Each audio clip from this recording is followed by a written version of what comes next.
I finished an apprenticeship in engineering at 21, and then I was called up for national service. I did my square bashing and then training at St Athens, and then was sent to Kinloss, which was somewhere that I never knew existed. And I arrived there in right on New Year's Eve of 1951, and found that they had the mountain rescue team.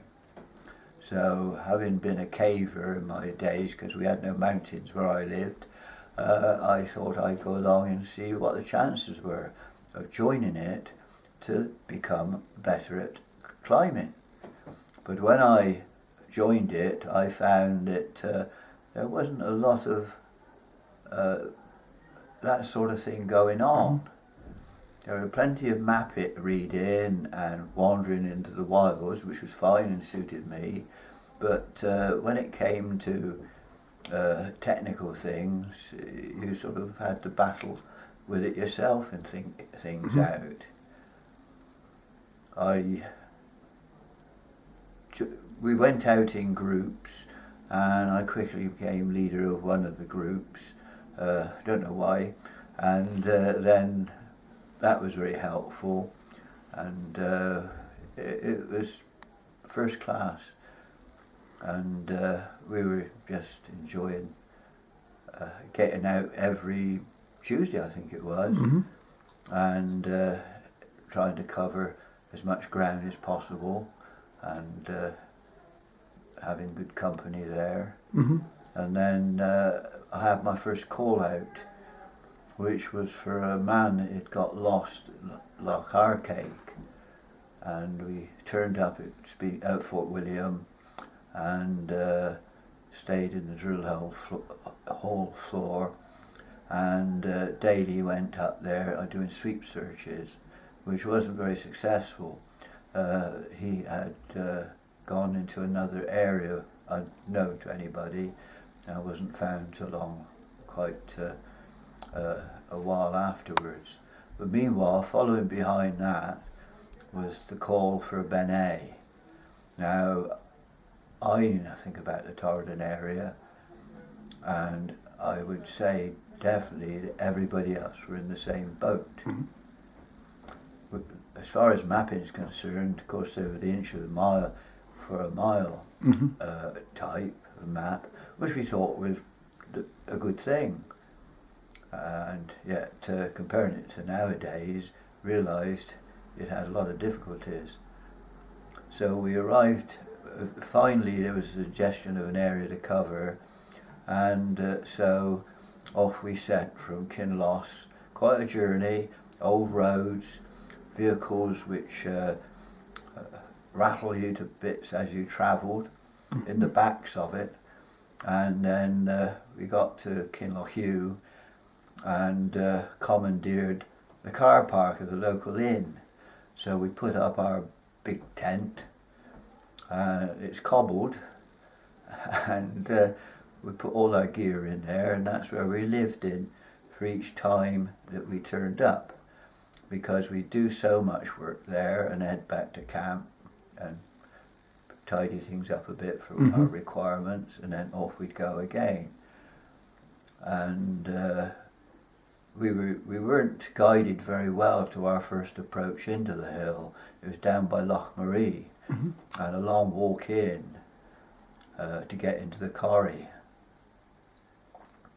And what we found, so many things lying on the snow there, but which had an impact, must have just spun down through. There was a tyre, 2 engines, propeller blade or blades, and all sorts of framing of the body and tail, such like. So on the first trip, or first visits, we dug around and couldn't find any of the crew, and then it was decided by somebody, I don't know who, how we would approach it from Glen Torridon itself.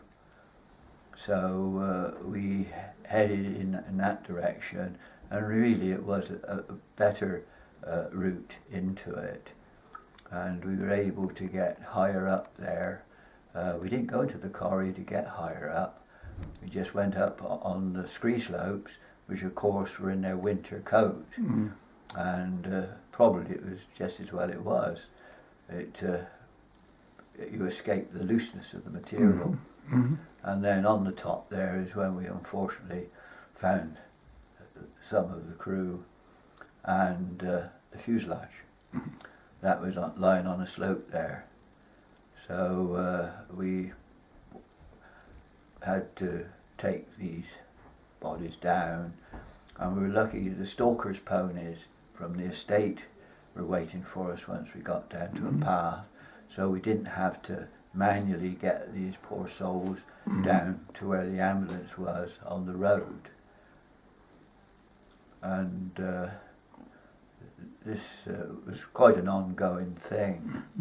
And of course, as we got these poor souls down there were some that weren't very complete, and that was again a situation where we just took some of them had shovels and others had ice axes, and we were just trying to find all we could. We had a new officer in command joined us. He hadn't really any experience, but he was a very clever man, and towards the end he got us involved deeper, and we tidied things up.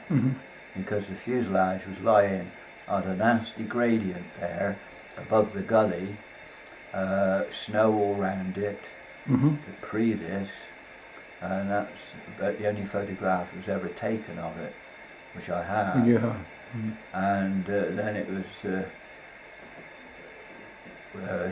shoulder to the frame, and we manhandled it and pushed it down into the gully. We never went down to the bottom to see what happened to it. And it was a long time afterwards I found out it was wedged in there, and ever since there's been a belay point for climbers that want to climb on Beinn Eighe in that area there. So what more can I say? What happened after Beinn Eighe? You went on some courses. Oh yes, all right, yes. Yes, that was one of the things, of course, when I went into the team, I was wanting to cash in on experience, and our equipment was very, well, it was ex-government Surplus stuff. Surplus, bits and pieces surplus, and we, because of the time it took for us to cover the ground there was criticism, and the certain people high up in the RAF level had discussed this factor, and they brought in members of the Royal Air Force Mountaineering Club, who was mostly officers, and they decided that they must set up a training system. So the first one was to be held in North Wales, in the Ogwen Valley, I think. Ogwen. Yes. Well, yes, but it was pre-Christmas there, so of course the crash had happened in March of that year. I think it was October you went on the coast, did you? October. Two of us from each of the... There were quite a lot of teams spread through the country then, and we all rendezvoused at the valley, and then went into the Welsh mountains and pitched tents and stayed there and climbed with some very, very fine people. And it was really a wonderful opportunity. Good. And you were getting paid for it. Good. You're a happy boy then. And that was the first one, and then it was the winter one was due to happen, and Kinloss was replaced at a valley in that sense. People gathered there, and then we all headed for the Cairngorms. Rocky Maker's Hut, if I remember right. It was the Rocky Maker's Hut. Mm. And from there, we had days out on ice and snow, and had very good press following with us, with lots of photographs at that time. And it was, again, a great experience. Good. What was your equipment like? Well, again, it hadn't really been upgraded at all. Mm-hmm. We were still in our smocks, and well, the boots. Did you have nail boots? They were. Tricunis? That was no. No. That was one of the problems. I knew of those type of factors in climbing boots, but the boots that were issued by the RAF just had studs in them. All right. And I made a point of going home on leave and taking my boots with me, because I had to travel all the way to Bristol. My father had a device you could put shoes or boots on and work on them. All right. And I took out all the studs and acquired my own tricunis. Oh, put them in. And set myself in that situation. And some of the others started to follow it there, yes. So I think even when I left, they were still giving you the same boots, type of boots. And so that was some of the progress of it all. Well, that was lovely, Josh. Thanks very much. Sure. And I think you should go off now and enjoy your Christmas and New Year. Thank and you, we'll talk about you later. Bye.